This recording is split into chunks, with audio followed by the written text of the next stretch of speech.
Let's get into the trending topics now and take a look at what's trending. So, Thabo Bester, oh my goodness. So this is really stealing all of the attention at the moment. Everybody talking about Thabo Bester and, of course, Nandipa Magudumana also. That's one of the big trending topics appearing in court yesterday, and they look pretty cozy.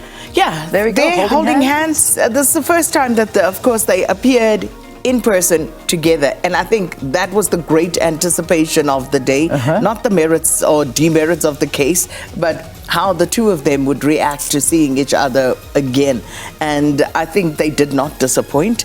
As you can see there, looking all lovingly into each other's eyes and holding hands. And that's what the Twitterati then went with. Absolutely. Talking about love and real love and So there we go. This case has just been a soap opera in itself. It really has. I mean, it's a script that's writing itself, and it's just having twists and turns all over the place. And this was sort of the lovers reunited in court, holding hands. What am I thinking? Holding hands. Exactly. Where did that come from? I have no idea.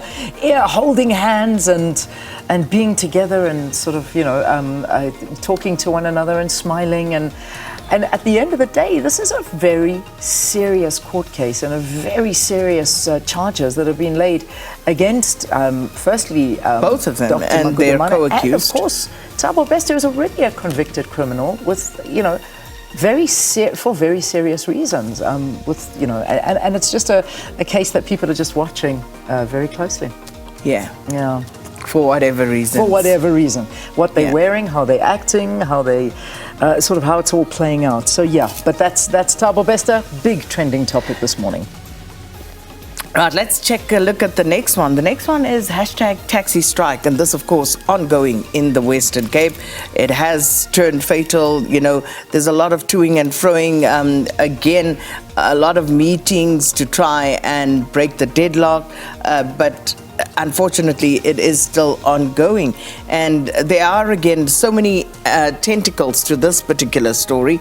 Whether you're talking about the interdict, whether you're talking about the meetings between the city of Cape Town and the province and the taxi industry, whether you're talking about the involvement of the transport minister and what she had to say, the minister of transport, police, Peggy Cele, there's just a lot going on here. Yeah, there is so much going on, and there really is. And then, of course, you mentioned Becky Cele. That's also a trending topic, and it's got a lot to do with what's being said here in the taxi strike. And Police Minister revealed that 5 people died since the violence began, as we know, linked to the taxi strike.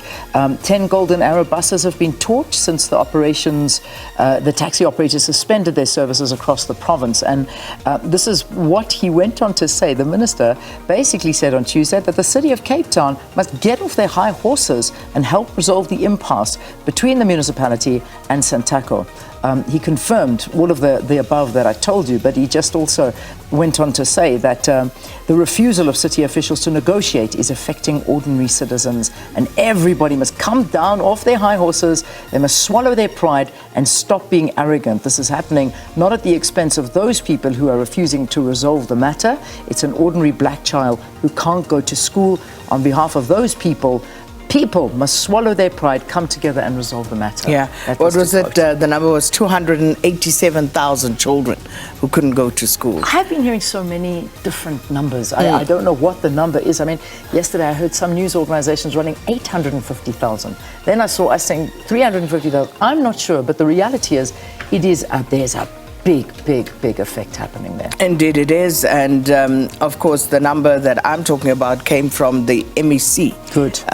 In the Western Cape for education. So that could be a good official one. David Mainir is it, I think, and I think it was on Monday where he came out and mentioned that. But of course the number could change, given that things intensify, perhaps parents being more cautious about sending their children out.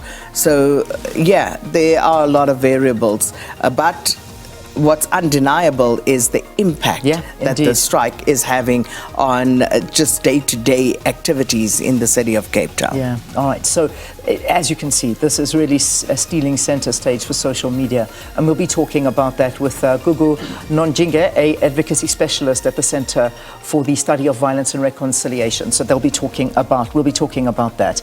The other trending topic, of course, the big one, is the Rugby World Cup. That's the 2023 squad that has been announced, and we saw that in the sports news now. Siya Kolisi is leading the squad of 33 players, and he's actually not featured in any of the matches this year due to injury. And Lucanio, who's also got a knee injury, he's also not in. Andre Plallard, calf injury, no room. Loet de Jager, he's got a chest problem, also overlooked. But the 3 players apparently placed on standby if anyone else gets injured. So, yeah, interesting. I think, Jacques Nienaber and, the rest of the team there, they have a very interesting dilemma. And it could become, I suppose, a bit problematic at times when you have this embarrassment of talent, as it were. Yeah. Who do you choose? Who do you leave out? On what basis do you do that? We had Victor Matfield in studio yesterday, and I asked him about the likes of Andre Pollard. Yeah. And I said to him, given that Andre Pollard, for example, hasn't played, do you really include him in the squad if he is fit, ahead of other players who have really played well and showed for the season? And he said, yes. You include him? Whether he's played or not, he said a player like Andre needs 2 matches perhaps, but you include him. If he is fit, you include him. Wow. Yeah. So I'm not sure how everyone else would feel about that, but that, to some of the conversations that are going around. But as Leanne said, those players actually do go on standby. Yeah. All right. So those are your trending topics.